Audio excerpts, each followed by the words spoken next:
भारत में judicial system को guardian of constitution कहा जाता है। तो चलिए जानते हैं भारत में जुडिशरी की हायरार्की और फंक्शनिंग को। भारत की सबसे हाईएस्ट कोर्ट है सुप्रीम कोर्ट, जो स्टेट्स और गवर्नमेंट के बीच डिस्प्यूट की resolution, fundamental rights violation, lower courts के फैसले के खिलाफ अपील और प्रेसिडेंट को एडवाइस देने जैसे फंक्शंस परफॉर्म करती है। करंटली यहाँ एक चीफ जस्टिस और 33 जजेस हैं।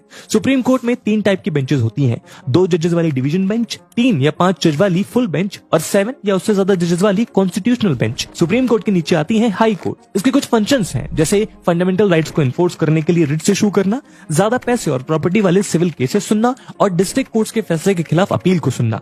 एक स्टेट की हाई कोर्ट में एक चीफ जस्टिस और कई दूसरे जजेस होते हैं। इसके बाद आती है डिस्ट्रिक्ट कोर्ट और सेशन कोर्ट। डिस्ट्रिक्ट कोर्ट का फंक्शन है सिविल मैटर से डील करना, जैसे प्रॉपर्टी, ओनरशिप, मैरिज एक्सेट्रा। वहीं सेशन कोर्ट का फंक्शन है क्रिमिनल मैटर से डील करना। इस कोर्ट में हाईएस्ट रैंक है डिस्ट्रिक्ट जज और सेशंस जज, जिसके नीचे एडिशनल सेशंस जज और एडिशनल डिस्ट्रिक्ट जज काम करते हैं। इसके बाद सेशंस कोर्ट में सेशन और एडिशनल सेशन जजेस के नीचे आते हैं मेट्रोपॉलिटन मजिस्ट्रेट या जुडिशियल मजिस्ट्रेट, और इनके नीचे आते हैं मेट्रोपॉलिटन मजिस्ट्रेट फर्स्ट क्लास या जुडिशियल मजिस्ट्रेट सेकंड क्लास। वहीं डिस्ट्रिक्ट कोर्ट में डिस्ट्रिक्ट और एडिशनल डिस्ट्रिक्ट जज के बाद सीनियर सिविल जज, प्रिंसिपल जूनियर सिविल जज और जूनियर सिविल जज आते हैं। तो दोस्तों ये थी कहानी भारत में जुडिशरी की हायरार्की की। अगली वीडियो में आप भारत के कौन से सिस्टम और उसकी हायरार्की को समझना चाहेंगे, कमेंट सेक्शन में जरूर बताइएगा। और ऐसे इन्फॉर्मेटिव वीडियोस के लिए फॉलो करें आदर्श गुप्ता को।